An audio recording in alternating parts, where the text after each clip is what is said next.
Hi all. അപ്പോൾ നമ്മൾ cover പേജിന് ശേഷം നമ്മുടെ രണ്ടാമത്തെ സ്പ്രെഡിലേക്ക് കടക്കുകയാണ്. അപ്പോൾ ഈ രണ്ടാമത്തെ സ്പ്രെഡിന് അതിൻ്റെ ഒരു സ്പെഷ്യാലിറ്റി എന്താണെന്ന് വെച്ചാൽ, ഞാൻ എൻ്റെ ലൈഫിൽ ഇതുവരെ കണ്ടിട്ടില്ലാത്തതും എന്നാൽ എൻ്റെ ലൈഫിൽ ഏറ്റവും അധികം ഞാൻ കാണണമെന്ന് ആഗ്രഹിച്ച ഒരു ഡ്രീം പ്ലേസിനെ കുറിച്ചാണ്. എൻ്റെ ജീവിതത്തിൽ എത്തിയിട്ട് ഏകദേശം ഒരു 16 വർഷമെങ്കിലായി കാണും. ഞാൻ ആദ്യമായിട്ട് ഒരു വീഡിയോയിലൂടെയാണ് കേട്ടോ ഈ ഒരു സ്ഥലം ആദ്യമായിട്ട് കാണുന്നത്. അപ്പോൾ അന്ന് അതൊരു പാട്ടിലൂടെ ആയിരുന്നു കേട്ടോ. പാട്ട് മലയാള സിനിമയിലുള്ള പാട്ടാണെന്ന് പോലും എനിക്ക് തോന്നുന്നു കുറേ വർഷങ്ങൾക്ക് ശേഷമായിരിക്കും. ഏകദേശം ഞാൻ ഈ പാട്ട് കേൾക്കുന്നത് ഒരു 2010 പക്ഷെ അതിന് മുമ്പെന്നോ ഇറങ്ങിയ സിനിമയാണ്. പക്ഷേ ഞാൻ പറഞ്ഞല്ലോ, ഞാൻ ലക്ഷദ്വീപാണ്. ഇവിടെ തിയേറ്ററോ കാര്യങ്ങളൊന്നുമില്ല. പിന്നെ ആ ടൈമിലൊന്നും എല്ലാവരുടെ കയ്യിലും ഫോണൊന്നുമില്ല. ഫാദറുടെ കയ്യിൽ മാത്രമേ ഫോണുണ്ടായിരുന്നുള്ളൂ. അപ്പോൾ ഇങ്ങനെ ഇവിടെ നിന്നൊക്കെ ആയിട്ട് നമ്മുടെ കാസറ്റുകളിലൊക്കെ ആയിട്ടാണ് ഞാൻ ആദ്യം ഈ പാട്ട് കേട്ട് തുടങ്ങിയത്.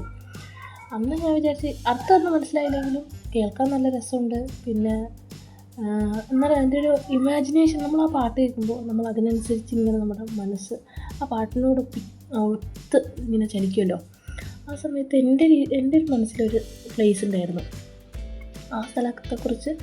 പിന്നെ അത് കഴിഞ്ഞ് ഒരു 2010 തന്നെയാണ് എനിക്ക് തോന്നുന്നു നമ്മുടെ ദിലീപേട്ടൻ്റെ ആഗതൻ സിനിമ ഇറങ്ങിയത്. അപ്പോൾ അതിലും ആദ്യത്തെ പാട്ട് അതേ സ്ഥലത്ത് വെച്ചൊക്കെ തന്നെയായിരുന്നു. അപ്പോഴാണ് ഞാൻ ആ വിഷ്വൽ എന്ന് വെച്ചാൽ സ്ഥലം ഇങ്ങനെയാണ് എന്നുള്ളത് ഞാൻ കാണുന്നത് അതിലൂടെയായിരുന്നു. അങ്ങനെ പിന്നെ അതെൻ്റെ ഫേവറേറ്റ് സ്പോട്ടായി. പക്ഷേ പാട്ട്, ആ സിനിമയിലെ പാട്ട് നല്ല പാട്ടാണ് എങ്കിലും എൻ്റെ ഫേവറേറ്റ് പാട്ട് എന്ന് പറയുന്നത് കീർത്തിചക്രയിലെ ഉദാസെ മന്നത്ത് ഹേ മേരി എന്ന് പറയുന്ന ആ ഒരു പാട്ടാണ് കേട്ടോ. പാടാൻ അറിയില്ല, അതുകൊണ്ട് അങ്ങനെ പറഞ്ഞു. പാട്ടിനെ കൊല്ലരുതല്ലോ. ഇപ്പോൾ നിങ്ങൾക്ക് ഏകദേശം ഏത് സ്ഥലത്തെക്കുറിച്ചാണെന്നുള്ളത് വീഡിയോയിലൂടെ കണ്ടപ്പോഴും ഞാൻ പറഞ്ഞു തന്നപ്പോഴും മനസ്സിലായിട്ടുണ്ടാകും. അപ്പോൾ കാശ്മീരിൻ്റെ ഏറ്റവും ഞാൻ എൻ്റെ ലൈഫിൽ ഏറ്റവും അധികം കാണണമെന്ന് ആഗ്രഹിച്ചൊരു സ്ഥലമാണ്. പക്ഷേ ഇതുവരെ എനിക്ക് കാണാൻ പറ്റിയിട്ടില്ല. ഈ വർഷമെങ്കിലും കാണണം എന്ന് ഞാൻ ആഗ്രഹിക്കുന്നുണ്ട്. ചിലപ്പോൾ നടക്കുമായിരിക്കും. എന്തായാലും ഈ ഫോട്ടോകളിലൊക്കെ എനിക്ക് സത്യം പറഞ്ഞാൽ എൻ്റെ ഫേവറേറ്റ് വെച്ചാൽ, ചിലപ്പോൾ ഞാൻ ചെയ്യുന്ന സ്പ്രെഡിൽ ഏറ്റവും കൂടുതൽ എൻ്റെ ഒരു സ്വപ്നം എന്ന് പറയുന്നത് ചിലപ്പോൾ ഇത് തന്നെയായിരിക്കും. എന്തെങ്കിലും അത് ഞാൻ പറ്റും എന്ന് വിചാരിക്കുന്നുണ്ട്. അത് എത്രത്തോളം ആവുമെന്ന് എനിക്കറിയില്ല.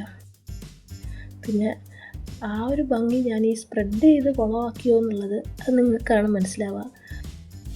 അപ്പോൾ ഈ സ്പ്രെഡിനെ കുറിച്ചുള്ള അഭിപ്രായം കമൻറ്റ് ബോക്സിൽ പറയാം കേട്ടോ. Bye bye.